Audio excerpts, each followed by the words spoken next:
All right, Eggy people, what's going on, my peeps? It's time for another Eggy review for you. Let's get right to it. We're talking about Fairfield Theater Company, The Warehouse in Connecticut. Their homecoming show again this year, home turf, whatever you want to call it, home field advantage. The venue itself is a great venue, beautiful layout, just nice facility, good place to see a show. Elevated stage, pretty cool little place. Let's get right to it. So we've got a dry erase board today. Let's see if we can get that in the picture. Whoops. All right. So the set list was a typical Eggy set list, all of the best, everything everybody wanted to hear. I really can't wait to talk about the second set, but let's get to that first set first. So, Backyard Bear. Backyard Bear. All right, my notes on Backyard Bear. A little bit of slight extra reverb there, or I'm not sure if it was reverb, but whatever it was extra. Jazz, acid kind of a sound going on with that song. Reminded me of, and of course I wasn't there, I'm old enough maybe to be, but listening back to old Grateful Dead, Winterlands, Radio City Music Hall, stuff like that from the late 60s, early 70s. The place took on that vibe early on, the first couple of songs. Very jazz, acidy kind of a sound. Jake was just a freaking tornado already, first song right away. Really, really amazing. But then Nearly Always Late was the next song.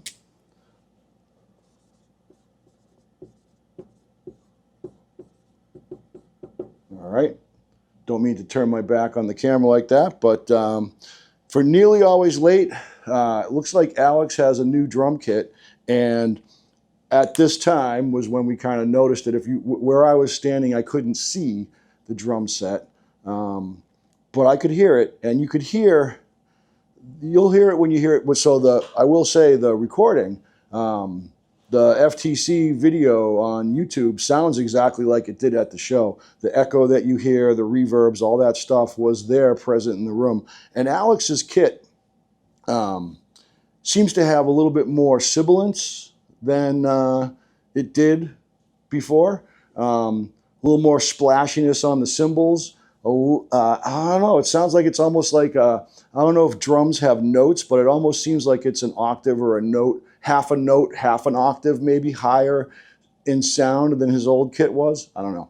Either way, Always Late was always good. Mike, there's a part there where there's no bass, and Mike was just kind of strutting around in silence. It was kind of fun to watch him dancing around a little bit while there was no music really happening. A Moment's Notice was next. Let's write that down. Let's do it over here. Moment's Notice.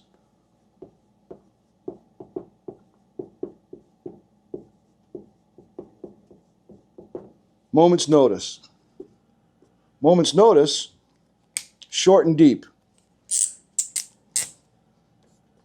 Just a nice, short, deep Moment's Notice. Then they went into Time Loves a Hero. This gets some red. Time. Time loves. Again, octaves. I don't know. I'm not a music guy. Stand by. I'm not a musical information note kind of guy, but it seemed like there was a little bit of a different tone in that Time Loves a Hero. They did Fragments next. Fragments. Fragments of My Mind.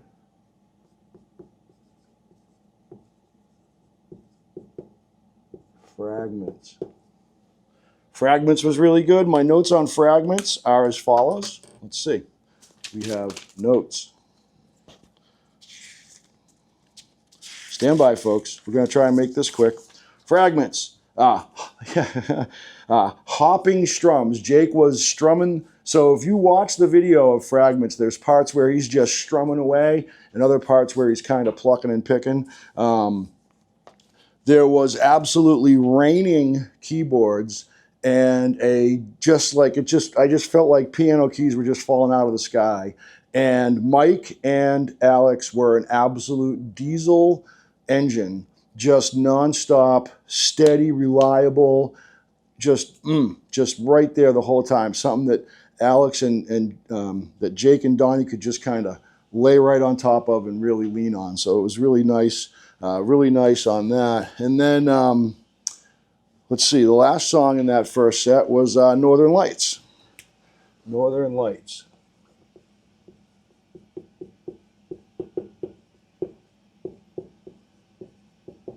Northern Lights. Northern Lights. All Mike. This was an all Mike song until basically the drums came in a little bit. It was really Mike, heavy Mike, heavy Mike, heavy Mike. And then it seemed like there was also a little bit of a new composition in that Northern Lights. Jake had that steel drum sound again, but the jam part of Northern Lights seemed like it was maybe new. I don't know. We'll see. I guess we'll wait for some feedback from you guys to let me know. I've listened to a lot of versions of Northern Lights, but I don't recall this specific jam being something that I've heard like I'm familiar with. But maybe you guys will say, oh yeah, that's from, that's a jam they do in Northern Lights they used to do years ago or something. I don't know. I'm pretty new to the Eggy world compared to some of you guys out there. So guys and girls out there. So that wrapped up the first set. I really think that this was an amazing first set. People were jumping up and down. We would have all been happy if the show ended right then and there. What we didn't know what was in store was a second set that was what I'm going to call a culminating event. It was when in the universe, like when stars are formed, right? When the matter gets dense enough and it forms a star, it's called the stellar evolution. And that's what we're witnessing right now. So let's wipe this board clean. Stand by. Let me get a cloth. All right, so let's get this thing clean here.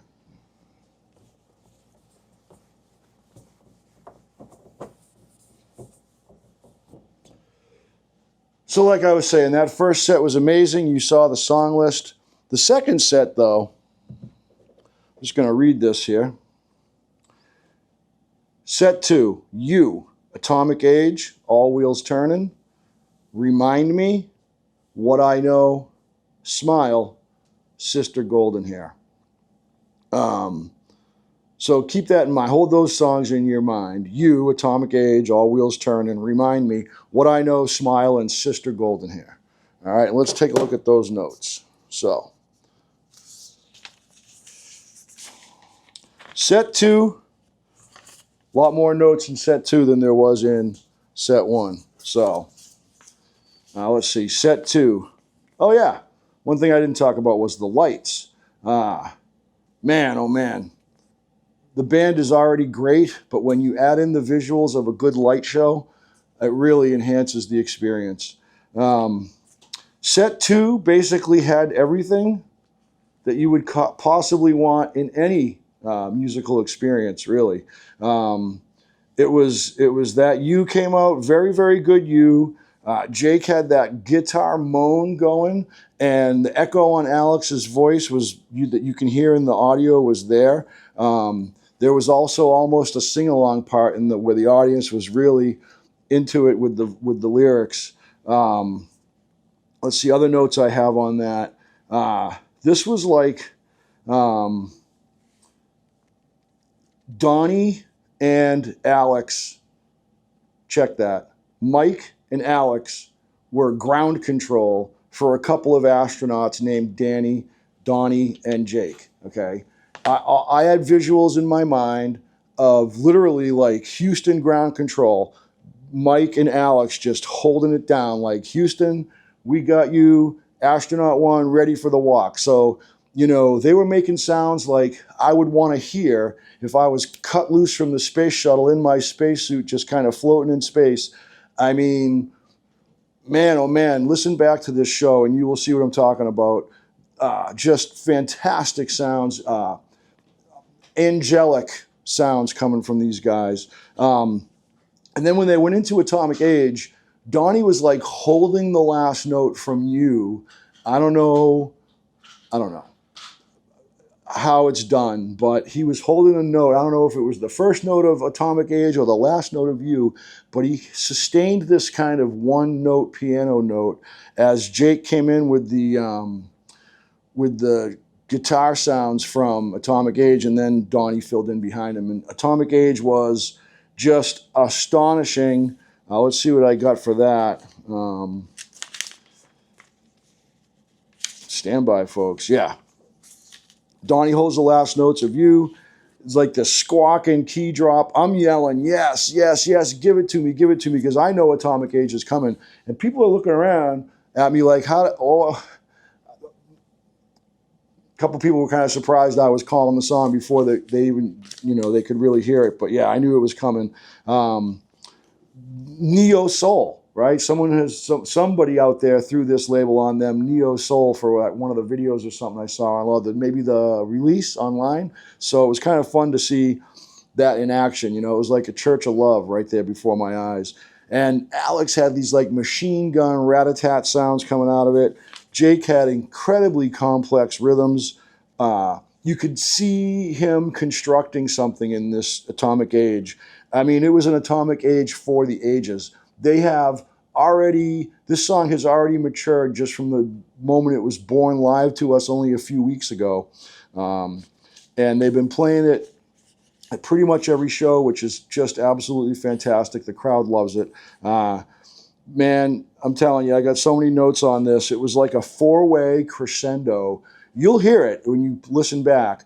That Atomic Age, there's a 4 or 5 minute part of that where it's just four guys just crescendoing over and over and over again. It was like just one giant wave crashing on top of itself. Absolutely, absolutely beautiful. And then they went right back into like a textbook Atomic Age jam, the actual part of the song that everybody knows, and a big chorus. Jake was making like whammy bar sounds with no whammy bar. And I again wrote down Anagata Davida because they Anagata Davida'd the shit out of that song. Yeah, I'm not even writing down the song list. Dry erase board, forget it. Let's see, what was next? Yeah, All Wheels Turning. I got notes on that one too. The separation of instruments in this All Wheels Turning was very, very good. The mix on this is great. Again, Jake with the jangling strum, and then just picking and plucking. Donnie, he was turning those. It looked at one point like he was trying to stick his fingers into hot bacon grease. It was like, ooh, ooh, it was. That's what I was thinking anyways. I don't know. I hope you guys don't mind me sharing these thoughts. But literally, Donnie looked like he was trying to touch a frying pan. It was just like so quick and so fast on the keys and blah, blah, blah, And the vocal cues in this, when they were doing, back to Atomic Age for a minute, you'll hear it. They're doing Atomic Age. It wasn't just a vocal overlay on another song. It was a whole 2-song mashup happening that was just fantastic. Heavy distortion on the outros of All Wheels Turning. And then it was, what was it? What I Know? Remind me? Let's see. Remind me.